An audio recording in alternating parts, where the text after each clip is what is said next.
Hey, what's up, this mosquito spray? You're tuning into Mosquito Spray Boxer Breakdown. But man, it's about that time, man. You got the final breakdown for Canelo Alvarez versus Terence Crawford, man. For all the markers, who the best of this era? This is the king of boxing, the cash cow, the face of boxing versus the #1 pound for pound guy, arguably. You know what I'm saying? In the whole sport. Moving up 2 weight classes to come take on Canelo and try to take his belt, his title, and his everything basically. You know what I'm saying? It's all on the line. Saturday evening in the Legion Stadium, man. Yeah, I know everybody looking forward to this one. I definitely am. And truth be told, these are my 2 favorite active fighters right now squaring off, man. I ain't think this will never happen, but here we are. And I can't wait, man. Looking forward to this one. It's gonna make it for a very interesting fight, man. There's a few unknowns that we won't know until that bell rang and they get in there with one another. It's a lot of intriguing factors about this fight. And I'm very, very interested to see who's gonna come out on top. But what we're gonna do here now is we're gonna break both of these guys down one at a time, going to what they do well, what they're best at, and where some of the holes in their game are, what can be exploited. We're going to talk about how to look versus certain past opponents, some things they were able to capitalize on, some things they have problems with. We're going to rack them and stack them, and at the end, I'm going to give my prediction of how I think this fight going to go and who's going to come out on top. But that's it on that. Let's go on and get into it. Alright, so first up, we got Canelo Alvarez. Of course, he's the defending champion, undisputed super middleweight. Comes in with a record of 63 wins, 2 losses, 2 draws with 39 knockouts. Now, as far as the Canelo we've seen, in recent years, and at 168, we've seen a guy that, walks guys down behind a high guard. He's at his best when he's able to cut off the ring. He utilizes foot feints for entry and opening at times to get inside on his opponents. And then also, from what I've seen, his favorite combination to get in there is that double jab right hand. He throws that right hand a few different ways, either over the top as an overhand, around the guard as a looping right hand, or downstairs to the body. He also likes to throw a lead left hook, which he can bring upstairs or to the body, or feint to the body, then bring upstairs in order to land it on guys who's not expecting it. And that's that, along with that double jab right hand, those pretty much his go-to shots to get inside, on his opponents by large. Aside from that, Canelo also has, we know, very good head movement. He's in recent fights, there's been less head movement. He says it's because he hasn't had to use it or whatever the case may be, but he's just not moving his head like he was moving against, the Danny Jacobs, Triple G's of the world, things like that. But we'll see what he can come with, on Saturday night. But he has good head movement when he chooses to utilize it. Of course, he has an iron chin. He's a very strong puncher, and he's physically very strong, as a fighter and as a man, you know what I'm saying? And he's a very good counter puncher off the openings that are created by his defense. He can counter, over the top with right hands. He can counter with hooks. But I think his most effective counter is that step back uppercut that he brings either upstairs or to the solar plex. You think of fights like Lara, I believe it was round 7 when they caught him with the uppercut and opened the cut above Lara's eye, or the Billy Joe Saunders fight when he landed that counter uppercut and broke Billy Joe Saunders' orbital bone or whatever, effectively stopping the fight, believe after the round. And also the other thing that I believe is a big, feather in his cap and possibly an advantage is his extensive big fight experience. I mean, fights of this magnitude are a different level when you're talking about a superstar of the highest order when it comes to the sport of boxing, an icon of the sport. Canelo Alvarez. You say his name, the same roughly the Floyd Mayweather's, the Manny Pacquiao's. He brings the whole country with him. And when you fighting him, you behind enemy lines, man. You are not, the favorite of the crowd. Every crowd he fights in front of is a pro Canelo crowd. So this is, he has plenty of experience on this stage. Now, let's go to what's some of the holes in the game which could possibly be exploited.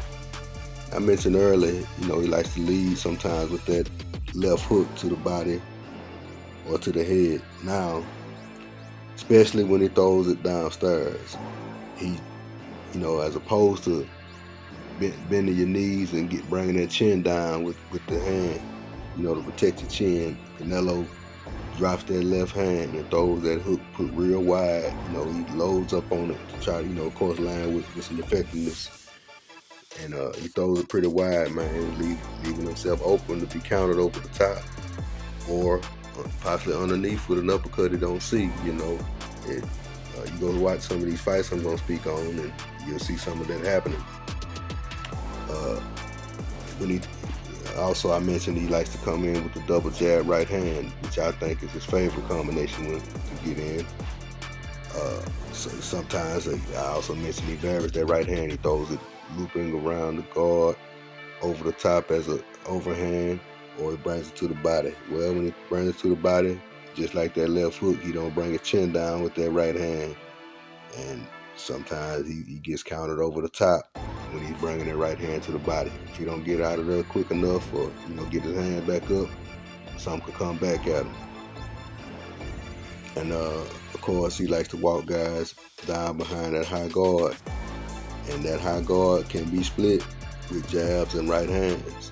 And, some guys are able to get through there with the jab, right hands, or the straight 1-2. And, they're able to land some pretty good shots on Canelo. Of course, as we know, he has an iron chin to this point. He's held up very well to all that. Another thing, man, I guess, since he's gotten up in age, man, he doesn't really throw in combination. It's really no more than 2 shots at a time. I mean, the only fight I can really think of where he threw it, and again, it was a 2-punch combination. The hook uppercut that he dropped Munguia with in their fight. I don't see Canelo throwing any more than 2 shots at a time. Usually it's that double jab right hand, he gets in there and just everything is hard, 1 at a time. 1, sometimes 2, but most of the time it's 1 shot at a time with Canelo. And because of that, it could make it a little easier to get his timing down if you're Terence Crawford. So that's something that could possibly work against him in this fight.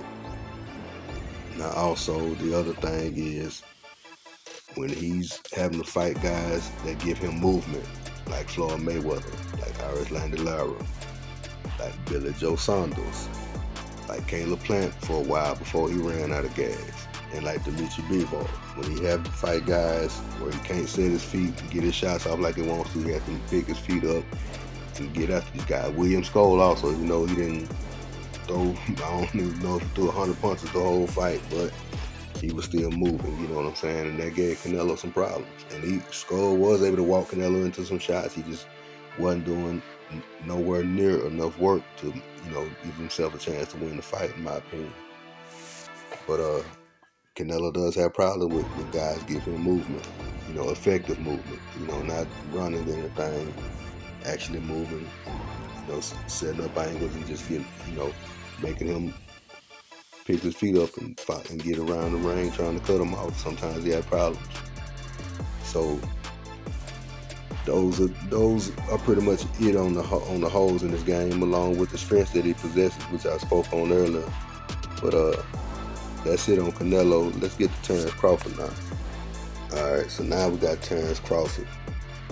Crawford is coming up in the 5th weight class, 2 weight classes above the last one he was in, at 154. He's coming up to 168, trying to become undisputed champion in the 3rd weight division. Crawford currently has a record of 41 wins, no losses, no draws, with 31 wins by way of knockout. Now, as far as what Crawford is able to do in that ring, he can fight going forward or backwards in an effective way. Of course, he's a switch hitter, and he possesses power in both hands. Those hands are considered fast hands, so he has fast hands and feet and great timing. Crawford is also able to land shots from unconventional angles, meaning, I'm not saying that he is this guy, but I'm going to, using this as an example. Manny Pacquiao used to be able to hit guys with shots they didn't see, and was able to hurt guys due to this, landing from weird angles that guys weren't used to defending from. Think about the Kell Brook, the knockout, the uppercut he caught Jose Benavidez with, you know what I'm saying? Or the uppercut he caught Earl Spence with in round 7 when Spence was, coming in on him. These were shots from weird angles that these guys were not prepared for. They didn't see them. So that is something he's able to do. Of course, he's physically very strong.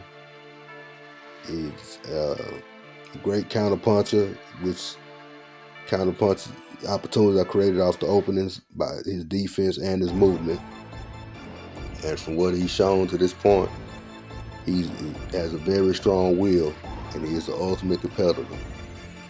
It's like when guys turn it up to a certain level, he jumps out there with them. You know what I'm saying? And like, for instance, the Sean Porter fight, before round 10 when he was in the corner and they, told him he was down on the scorecard, the way he was able to just turn it up then and go out there and just go up to a whole nother gear and stop Porter that easily and that quickly. I mean, that you don't see that every day. You know what I'm saying? Or just this guy, he shines every time he gets on this big stage. That's what he showed us, to this point. So you gotta respect, the fact that, he has not been taught how to lose, and it's gonna take a bad one to do it. Now, as far as the other side of things, there are some holes in Crawford's game that can be exploited. No fight is perfect, and he's not exempt. Now, from the fights that we're gonna go over, in those fights, some of the things that Crawford, had problems with was, one, at times he backed up in a straight line with his high guard up, and just like Canelo, his high guard was able to be split, and he was taking shots due to this. The other thing was, when he's throwing his shots sometimes, be it a jab or sometimes the right hands, he can be countered over the top due to not bringing his hands all the way back or having his hands positioned in the right place when throwing these shots. He has eaten shots because of this. And the other thing, which is, man, at times in these fights he has been caught moving backwards in a straight line with his hands down. And that's a big no-no, of course. And at times, because of his athleticism and his natural abilities, he's been able to get away with stuff. But this kind of fight against this kind of guy, no sir, that ain't nothing you want to play around with. And it just, like I said, there are some unknowns in this fight. We're gonna talk about those as well. But as far as the strengths and the holes in Crawford's game, that's all of them that we got for now. But now we're gonna talk about these fights that these guys were in and how they fared, what they found success doing, and the problems that arose in those fights. Let's go and get to that part. Alright, so first up we got Canelo's past opponents. And what I tried to do was pick fighters that were fought in styles that were more applicable to this fight here that we got coming up. First up, you got Billy Joe Saunders, who was a champion, at 168. I believe he's a WBO champion. Southpaw, who liked to box and move well. You got John Ryder, who was a contender at 168. A Southpaw as well. Good puncher, could take a good shot, put up a good fight. And then you got Jamel Charlo, who was the undisputed champion at 154. moving up 2 weight classes to fight Canelo, just like Crawford is. So I chose these 3 fights because of, like I said, similar to the, I guess from a southpaw standpoint with Saunders and Ryder, of course Crawford, he fights from either side. He predominantly fights as a southpaw, here in recent years. And then Charlo, who's a smaller man, moving up, to fight Canelo. So, yeah. Now in these fights, as far as what Canelo had issues with it, I mean, it's similar across the board. There were times where Canelo was countered over the top while throwing that wide left hook to the body by, all 3 of these guys, except Saunders, but Ryder and Charlo were both able to capitalize on that at different points in the fight. Now, I did go through and mark specific time stamps when this stuff happened, but I'm not gonna bore y'all with all that. If y'all want to go back and catch a little of these fights, you'll get an idea of what I'm talking about. So, like I said, as far as the wide left hook standpoint, Ryder and Charlo were able to exploit that at times during that fight. Of course, Charlo didn't do that too much because he barely put up any kind of fight once he got clipped. But for a little while he was fighting. He was able to catch Canelo over the top of that left hook. Now, same thing with the right hand to the body when he did the double jab right hand. Whether or not, languishing on the inside or not getting his hand back in place fast enough, he was able to get countered over the top after throwing the right hand to the body. And this high guard was being split by all 3 guys with jabs, right hands, and occasional 1-2. Especially the Ryder fight, because Ryder fought more of an inside fight than Charlo or Saunders. Saunders is a mover in a mid-range to long-range type of guy, so he didn't mix it up as much as Ryder did. But yeah, all 3 of these guys were able to, exploit those three main things when it came to Canelo. But now, as far as what led to his success in these fights, we'll go first with the Charlo fight, and if you, listen in, man, you'll notice kind of a pattern here. With the Charlo fight, Canelo was able to cut off the ring behind the high guard. He led with the left hook upstairs into the body or the double jab right hand. I mean, that was pretty much the whole fight.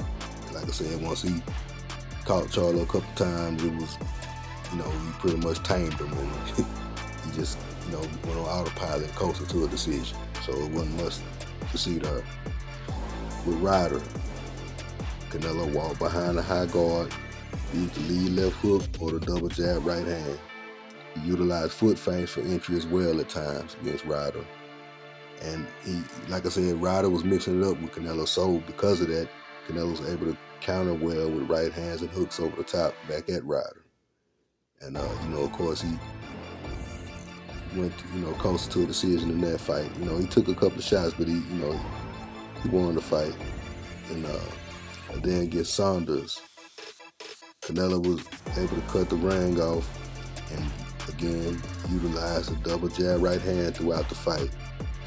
He started using that counter uppercut later on in the later rounds. I think like round 8 or 9 is when he stopped him. So about the 6th, 7th round when he started using that step back uppercut to the solar plex, and he ultimately, caught Saunders in the eye with it one time, and that pretty much ended the fight. Once he broke his orbital bone, Saunders ended up quitting on the stool. So you notice pretty much the same things led to Canelo's success in these fights.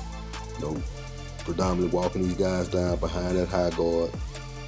Now, I will say Canelo does have a good jab when he chooses to use it. He's able to throw it off rhythm, and he's able to land it, pretty consistently when he does choose to throw it. But his go-to combinations are, like I said, at times he'll lead with that left hook, but his favorite one is that double jab right hand to get inside. Like I said, the right hand, he'll vary it up. He'll bring it upstairs around the guard, over the top, or down to the body. And he'll go from there, you know what I'm saying? But that's how those fight with Canelo. And let's go and get to Crawford. All right, so now we got Terence Crawford.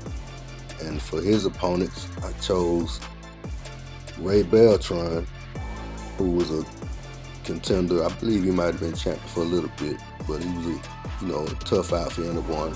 Crawford fought him at 135. He defended one of the title defenses.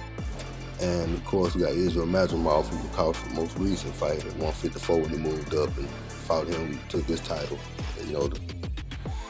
Before he chose to move up and fight Canelo. Now I know when y'all see this Beltran fight, y'all wondering, man, why is this fool picking a journeyman basically at 135? What does this have to do with Canelo?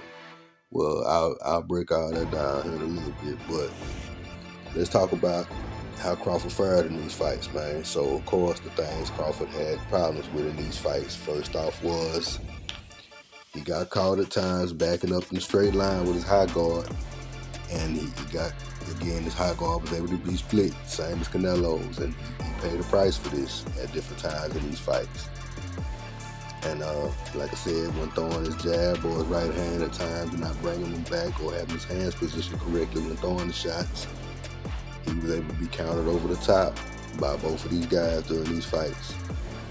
And also, there were times when he was moving backwards in a straight line, or at times when he was trying to circle out there also, and not just moving backwards. I mean, Crawford is, he does have good fundamentals. He's not a caveman or anything, but at times his hands were down, and he paid a price in both of these fights because of those three things.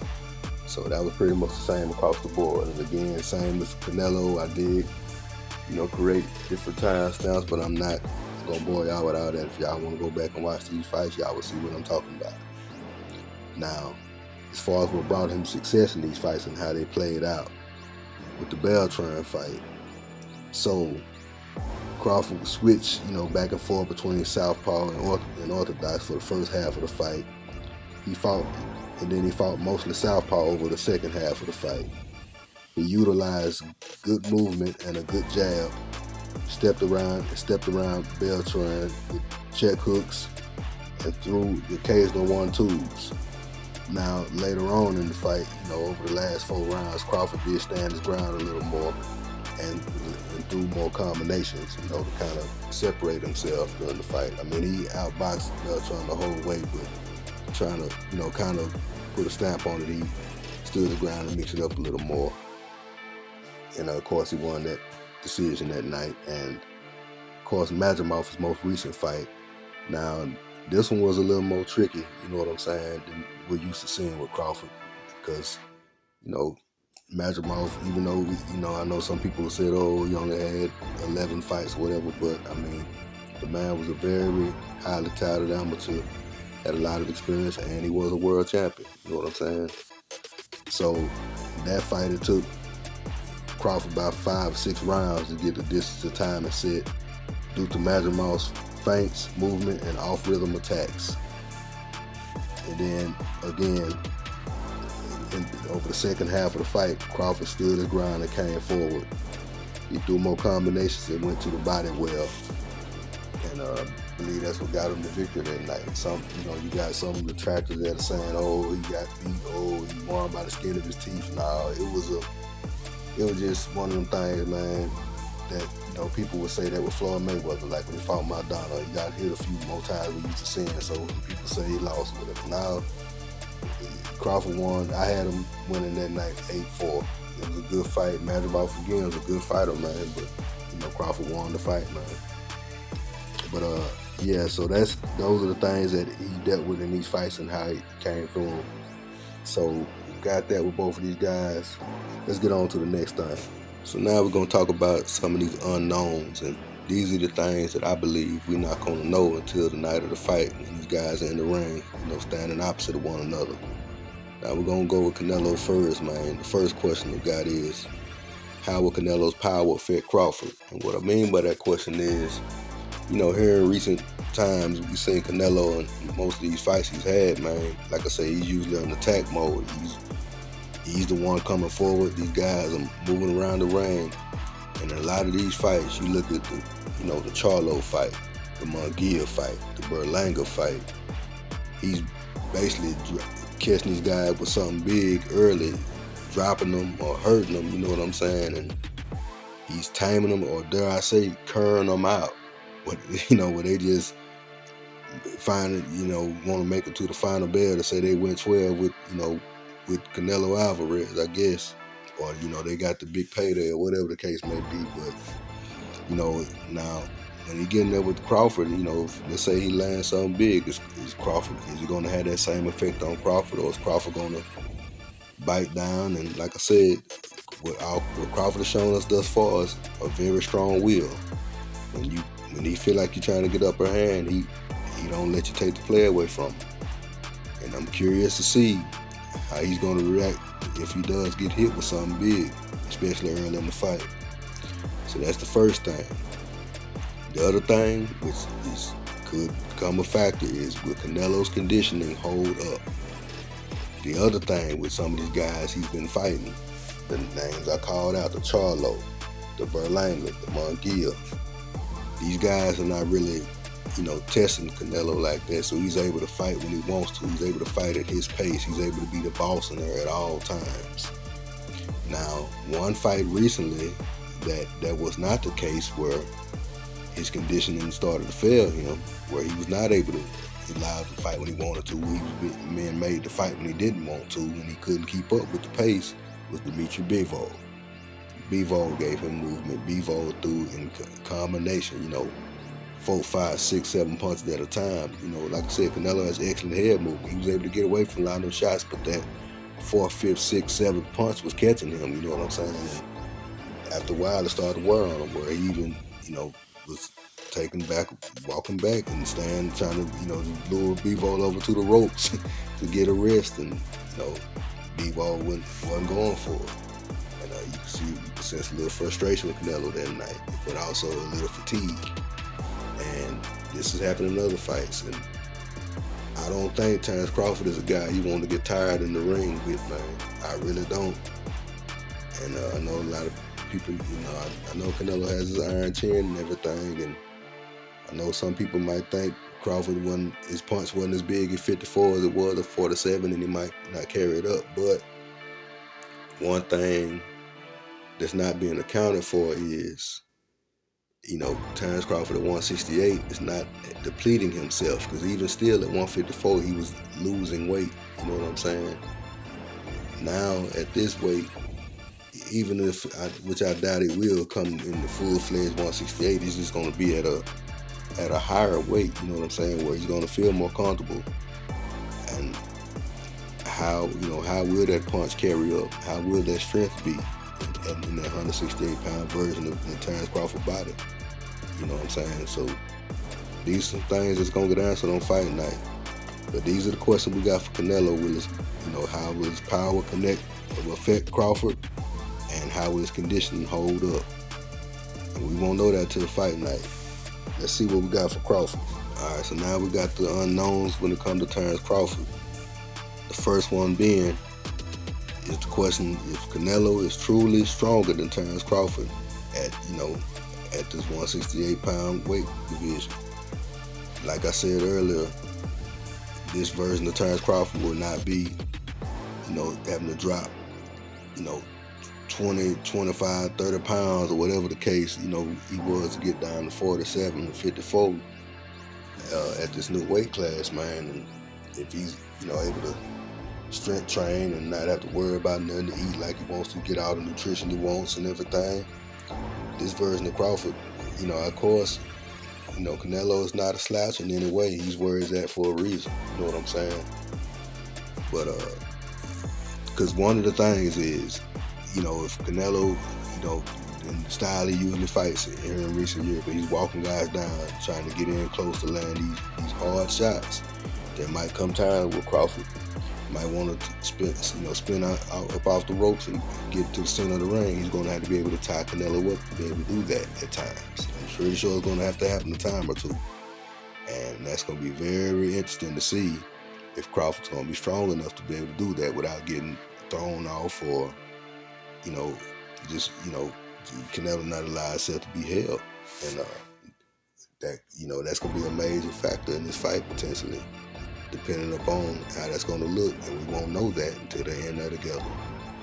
And the other question being, something I touched on a little earlier, will Crawford's power carry up to 168? Now we know Crawford was, a big puncher at 54. I'm sorry, at 47. And then, the most recent fight at 54. Some people believe he didn't really put a hurt on Matamov. I myself believe, later in the fight he was affecting Matamov with the body shots and wearing them down, and Matamov was starting to wilt. Now, like I said, Matamov is not a slouch himself, man. No matter what people may think of him, if people didn't know who he was before the fight or whatever the case may be, Matamov is a very good fighter. He was a world champion for a reason, especially in that division, man. That division is, one of the best in boxing. And so this version of Terence Crawford that's, walking around, in the ring closer to his walk around weight, and I'm assuming might be a little stronger than usual based on the fact that he has not had to deplete himself. How is that punch going to carry up, once he's in there? And then also the guy that you landed shots on, we know Canelo, man, he done took shots from Kovalov, Triple G, and all these, big punches. He ain't went nowhere. You know what I'm saying? And the only time I ever seen him hurt was the first time he made his U.S. debut on that. He was on that Mayweather-Mosley undercard when he fought Jose Cotto, the older brother of Miguel Cotto. He got hurt real bad, but he didn't leave his feet. And I believe that fight he came in wearing 149, so there is a chance. I mean, I'm not making excuses, but he could have been weight drained himself that night. Who knows? We haven't seen him anywhere close to being hurt since then. But I'm curious to see, man. But the other thing though that could possibly create an opportunity if Crawford is able to put any kind of dent on Canelo with his power is, like I mentioned earlier, Crawford's ability to land shots from unorthodox angles. Hitting guys with shots they don't see. Like for instance, Canelo coming in with that lead left hook to the body, dropping that left hand. Crawford come underneath with an uppercut or something, time Canelo just right. I'm curious to see what the result of that's going to be. Even if it's a situation where he's, enough to get the respect and make Canelo back up and think about something, that's a big deal. You know what I'm saying? Because most of these guys that's in this weight class ain't been able to do that. So that's going to play a factor, man. I mean, these are things that we won't know again till these guys are in there, and I'm very curious to find out, man. But that's it on the unknowns, man. Let's get to this next thing. All right, so now here we go again with the Ray Beltran, huh? Y'all probably wondering why this fool got this Ray Beltran picture up again. The reason is, man, if you go watch this fight, I truly believe, based on what I've seen, what I've studied with both of these guys, into my Canelo and Crawford, this fight, this Ray Beltran fight, even though it was way down at 135, from a flow type of standpoint, from an action type of standpoint, and from a geographical standpoint, especially geographical standpoint, I believe this fight, meaning the way Canelo's gonna present himself to Crawford, and the way Crawford's gonna have to go about his business in order to be successful, I think this Beltran fight is very similar to how we might most likely see this fight go down Saturday night. Beltran came in, like I said, he wasn't a highly touted guy. He was, he has a few good victories on his resume, and was a good contender, and came in there with a very good chin, good power. You know what I'm saying? Yeah, he was definitely to be respected. He was able to get to Crawford, able to touch him a few times, and exploit some of those holes I talked about earlier. When Crawford at times moving in a straight line with that high guard, Beltran was able to split that high guard numerous times. He was able to counter Crawford over the top when he was, throwing, whether he was bringing back a laser jab or not bringing his right hand back, hands out of position when he throwing the shots. Beltran was exploiting these things. And when Crawford would either move straight back or try to circle out with his hand down, Beltran was making him pay. Crawford had to be, cautious in this fight. He had to box his way to a victory. And like I said, later on in the fight, he started opening up once he, kind of got to Beltran a little bit, but Beltran was there to fight, and he wasn't going anywhere the whole night. Now, what I'm not saying is that he's gonna pull out the same outcome against Canelo that he did with Beltran. That's gonna look exactly the same. What I'm meaning is, it's gonna be geographically the same way. Meaning, Beltran is gonna try to get in his chest. He did or whatever. He came to him. He was right there the whole night. And I believe that's the same thing. But instead of Ray Beltran, it's going to be Canelo Alvarez doing these things. And that's what we don't know. You know what I'm saying? How's Crawford going to be able to deal with that? How's he going to take them shots if he does make a mistake and gets clipped, you know what I'm saying, flush with one of them shots for Canelo? How's he going to take those shots? Now, Crawford himself has shown to have a very good chin. I don't know who remembers this, but in the Madrimov fight, there was a point in that fight where he had landed a good combination and was coming forward, and Madrimov ducked down and came over the top with that same exact right hand that Marquez starts Pacquiao with. He landed it flush on Crawford. Crawford walked right through it. You know what I'm saying? And so, Crawford has shown himself to have a very good chin. Now, he's been buzzed a couple times. It happens.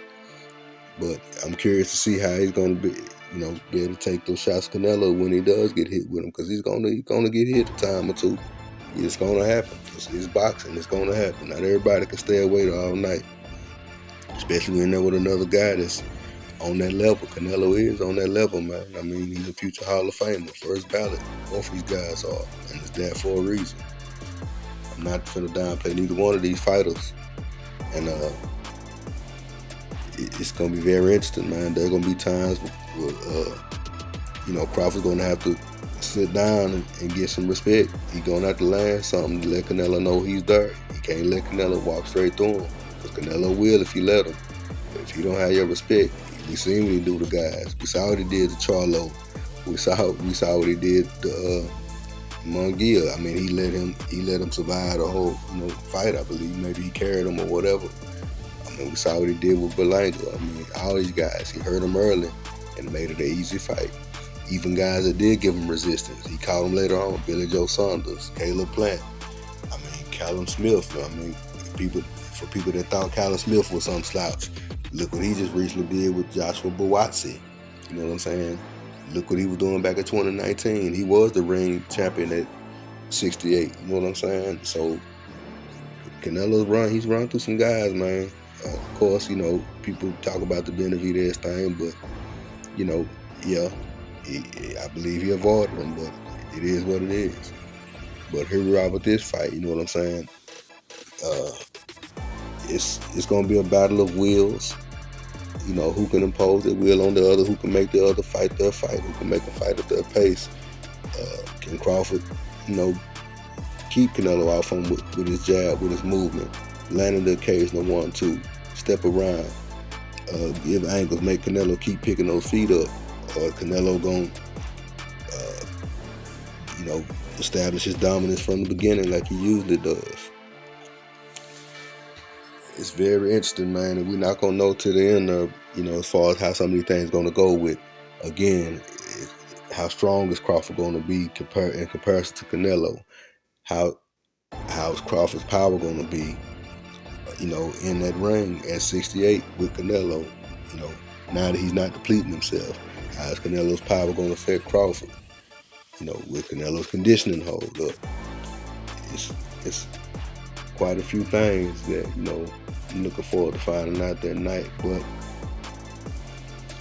I didn't come here to do the politically correct thing and play the middle. I gotta pick a side, you know what I'm saying? Like I said, both of these are my two favorite active fighters, man. When they was talking about this fight getting made, I was first, of course, anytime great fighters can fight, you want to see it. But, of course, I was kind of on the fence about it. But, the more I've thought about it, what have we seen from these two guys throughout their careers? Crawford has wanted every bit of smoke that is to be had, that he's been able to get. He wanted all the smoke. Canelo, you know, even though he hadn't fought certain guys or whatever, he didn't fight Benavidez, he didn't fight Andrade at 60 or 54. He has fought some guys. He has tested himself at times. He's gone up to 75. You know, he fought Lara when Triple G didn't want to fight him. You know what I'm saying? He fought a lot of these guys. He fought Triple G 3 times. Whether people believe he won or lost, he fought him. You know, so his resume is, you know, it's a very good one. You know what I'm saying? And the other thing is this big stage right here, this big mega superstar stage that Canelo is used to, you know, navigating. It's the status quo for him now. This is new to Crawford, you know what I'm saying? Now, he has shown us that nothing has been too big for him. You know, the Spence fight was a pretty big thing, pretty big event, but of course it's not on the level that this one is gonna be on. They are fighting in a football stadium, and that crowd is gonna be red, white, and green predominantly. You know what I'm saying? And they're gonna be yelling Canelo's name, and that ground is gonna be shaking. And you know, so it's a lot. But you know, Crawford has shown himself to be laser focused and able to block out all the noise. You know what I'm saying? And get in there and do the job. So, as far as how I see this fight flowing, like I say, I see it going very similar to the Beltran fight. As far as, you know, Canelo coming in behind that high guard, trying to find openings, you know, and working his way in behind that double jab, right hand, trying to, you know, open Crawford up, trying to touch him on the arms, the body, trying to land whatever he can. I see Crawford peppering Canelo with jabs, moving, filling him out, you know, setting his distance and timing. And once the rounds get going, these guys are gonna, you know, I think they're gonna up their pace and open up a little more. And the other thing with Crawford, man, that sets him apart from a lot of these guys is he is not afraid to take chances in that ring. Meaning like a lot of these guys will, you know, they'll shell up or try to get away. Crawford is not afraid to punch in between other guys' shots to land what he need to land. And like I said, this fight could get very interesting, man. Very interesting, especially if they get into the second half of this fight. And like I said, Canelo does have conditioning issues when he is made to work when he doesn't want to work. And Crawford is a guy that can do that. You know, he's coming up from a lighter weight. He's going to have the faster hands. He's going to have the faster feet. And he's going to have a 4-inch reach advantage. And that matters, you know what I'm saying, in a fight like this, especially when guys know what they're doing and they're with it. Crawford has a very good jab, as we saw in the Spence fight. He's a very good body puncher, as Canelo is, you know, the best of the best when it comes to the body punching. And whose will is going to get broken? Who can break whose will? Because Canelo, we know he not trying to go nowhere, and we know Crawford ain't trying to go nowhere. And is this going to be this you know, the stand and fight? You know what I'm saying? To put on the show, or is it going to be a boxing clinic? We don't know that, but like I said, from what I think, as far as like the smart thing, the right thing, the winning formula for Crawford is to box his way through this fight. Like I said, sit down every now and then. If you got to trade a little bit, get some separation, you got to do that. You know what I'm saying? You got to do what's required in this fight, and got to push Canelo, make him fight when he don't want to fight, and test that conditioning. And also try to frustrate him with that movement. You know, if Canelo can't cut you off and set his feet and land them big hooks and them big right hands, he's gonna get frustrated, as he did in the Bivol fight, as he even did in the Skull fight. Even though again, Skull didn't do enough work to make a difference or whatever. And I just, like I said, this is gonna be very, very interesting, man. Very, very interesting. But all that said, who am I picking and why? All right, so there it is, and you can see I got Terence Crawford winning the split decision. Two cards will have him 8-4, and the other card will have Canelo 7-5. I just suspect that from the judges, as it usually is the case with boxing nowadays. But the reason I'm picking Crawford is, as I pointed out in these, when I broke these fighters down in their most recent fights, Canelo, with all these fights he fought, you know what I'm saying, with Ryder, with Charlo, and with Saunders, I mean, it's all the same similar pattern, you know what I'm saying?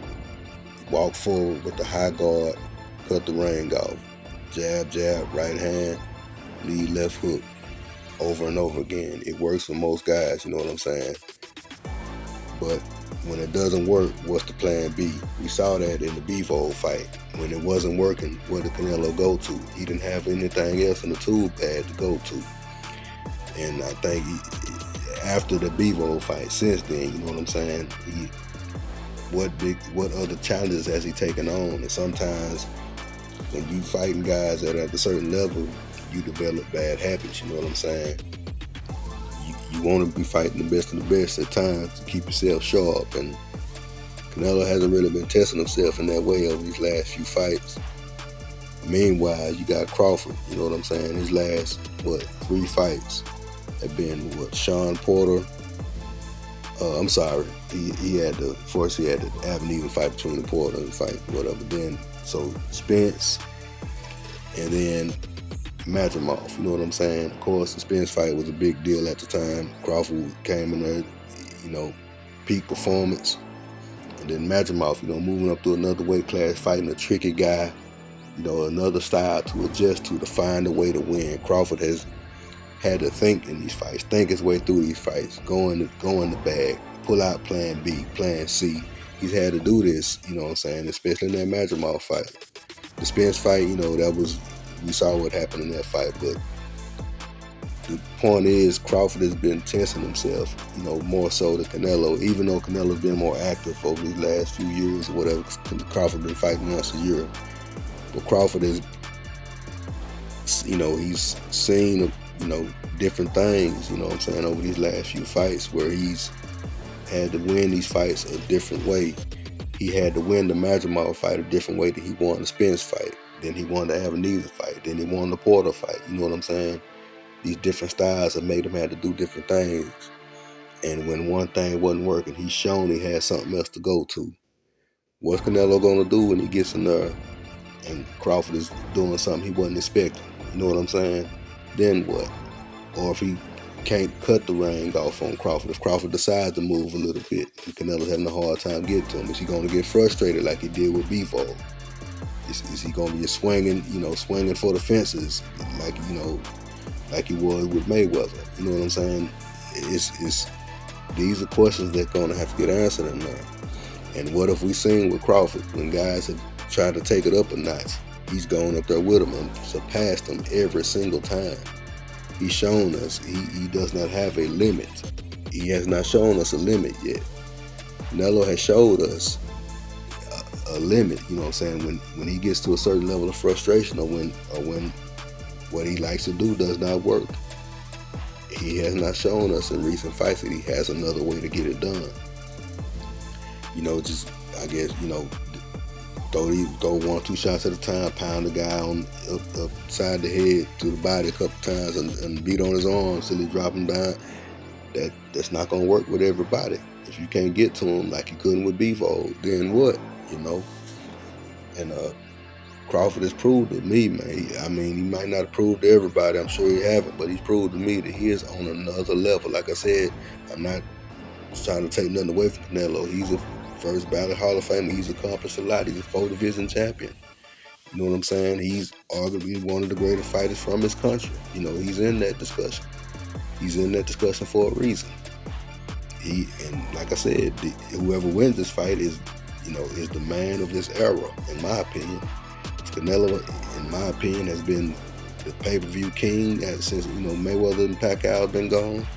He is the unquestioned king of boxing. He is the A side against everybody who gets in the ring with him. It's not even up for discussion. But what Crawford is arguably the top fighter of this era. And I think he's going to go in here and prove it, man. I'm not saying he's going to blow Canelo out or embarrass him or nothing like that. I just think he's overall a better fighter. And I think it takes more than size, strength, and power to win a boxing match. Because if it was just based on power, Ernie Shaver should have been a world champion. Last I checked, he didn't beat none of the best guys of that era, man. Because when you put the sum of the whole together, Larry Holmes, Ali, you name them, were better than Ernie Shavers. You know what I'm saying? I'm not saying Canelo is just, a one-trick pony, but you got to go on what he's been showing us. He's given us a pretty good sample size to go on here recently. His fights have not looked any different. All the way from when he made his run through 68 in 2021, when he ran through the division in 11 months and got all the belts. He fought all these guys the same way. And ever since then, he's been fighting everybody the same way. It's just these guys have been folding under that pressure. Crawford has not shown me he's going to fold under any type of pressure. And I believe he's going to go in there and get the job done. He's going to be 3-division undisputed champion. He's going to be, what it'll be, his 4th division being a lineal champion. And he's going to go in the record books. And as far as where we would place him all time after this, I mean, that's a discussion that had to be had later on. But that's how I see it. Very interested to know what y'all think, man. But appreciate y'all's time. Like, share, subscribe. Let me know what y'all think, man. I can't wait for this fight. Man, y'all take it light.